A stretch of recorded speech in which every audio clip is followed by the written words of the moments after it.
నమస్కారం అండి. మాటీ మంత్రంలో నేను మీ మాధవి.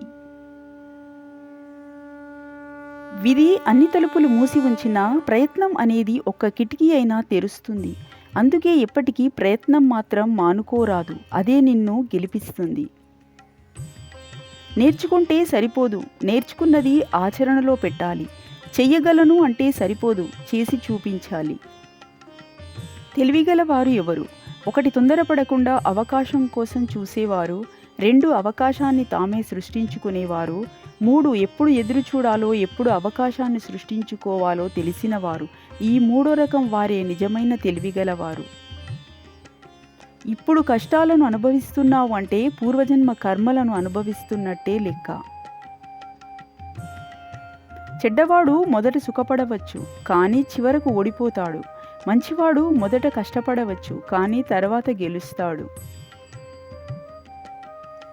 కొందరు మౌనంగా ఉన్నారంటే వాళ్లకు సమాధానం తెలియక కాదు, వెధవలతో వాదించటం ఎందుకని. మొదటి నుండి నీవు ఎంత వేగంగా పరిగెత్తావు అన్నది కాదు, చివరిలో నీవు అందరికన్నా ముందు ముగించావా లేదా అన్నదే ముఖ్యం. బ్రాహ్మణుడైన పరశురాముడు క్షత్రియుడిలా యుద్ధాలు చేస్తాడు. క్షత్రియుడైన విశ్వామిత్రుడు బ్రాహ్మణుడిలా యజ్ఞాలు చేయిస్తాడు. కులమంటే మనసుకున్న గుణం, మనిషిలోని రక్తం కాదు.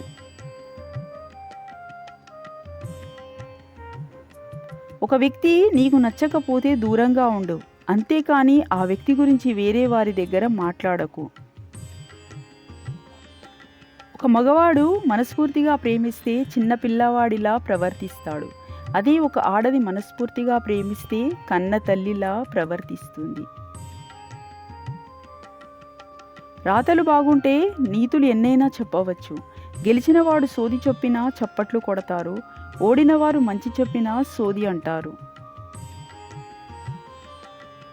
కన్నవాళ్లకు ఇవ్వలేని భరోసా, ప్రేమించిన వాళ్లకు ఇవ్వలేని స్వేచ్ఛ, సంతోషాన్ని ఇవ్వలేని ఉద్యోగం రోజురోజుకి భారమే తప్ప బాధ్యతగా అనిపించదు. నీ గమ్యానికి అడ్డొచ్చే గతంతో నీకేం పని? కర్మను నిందించే ప్రతి కథ నీ కర్తవ్యానికి అడ్డుగోడే, అది గుర్తుపెట్టుకో. 100 మంది ఏమనుకుంటారో అని ఎదిగిన కూతురు పెళ్లి చేయడం కాదు, తాను ఎలాంటి వాణ్ణి చేసుకుంటే 100 ఏళ్లు సంతోషంగా ఉంటుందో అని తెలుసుకుని చెయ్యడం ముఖ్యం. మనసుకి మంచానికి సంబంధం లేదు అంటుంది సమాజం. నిజం చెప్పాలి అంటే మన మనసులో ఉన్నవాళ్లేగా మన మంచంపై ఉండాలి. ఇంకొకరు ఉండాల్సి వస్తే అది అవసరం మాత్రమే అవుతుంది, కానీ ప్రేమ ఎలా అవుతుంది? మనతో అబద్ధం చెప్తున్నారు అని తెలిసినా సరే అర్థం చేసుకొని నవ్వుతూ నమ్మేయడమే మెచ్యూరిటీ అంటే. కొందరు మనుషులు అవసరం ఉన్నప్పుడే మాట్లాడతారు, అవసరం ఉంటేనే ఎక్కడ లేని ప్రేమను చూపిస్తారు. కొందరు మనుషుల తీరే అంతా.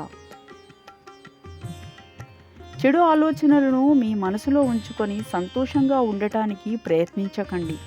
ముందు మీ ఆలోచనలను మార్చండి, అప్పుడు సంతోషం సహజంగానే వస్తుంది. ప్రయత్నించాల్సిన అవసరం లేదు. మనకు సౌకర్యంగా లేని వారితో కలిసి ఉండటం అన్నది బాధతో కూడిన విషయం. వివాహం అంటే ఒకరినొకరు అర్థం చేసుకోవడమే కాదు, ఒకరినొకరు ఆదరించడం కూడా. ఒక్కసారి మనసు చచ్చిపోతే మాట్లాడాలి అనే ఆలోచన కూడా చచ్చిపోతుంది. కన్నీళ్లు హృదయం నుంచి వస్తాయి, మెదడు నుంచి కాదు. మీరు బాధలో ఉన్నప్పుడు మీ స్నేహితులు ఓదార్చకపోతే మీరు వారికి ఏమీ కారని దాని అర్థం.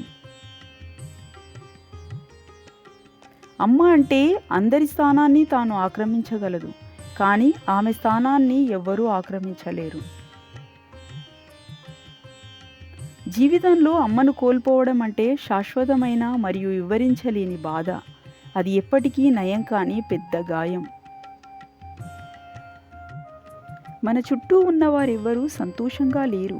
ఎల్లప్పుడూ కొందరు వారిలో బాధను ఆపుకుంటున్నారు, మరికొందరు చెప్పుకుంటున్నారు. బాధలు గొప్పవా బంధాలు గొప్పవా అని అడిగితే బాధలే గొప్పవని చెప్పాలి. అవసరానికి వాడుకొని వదిలేసే బంధాల కన్నా బాధలే గొప్పవి.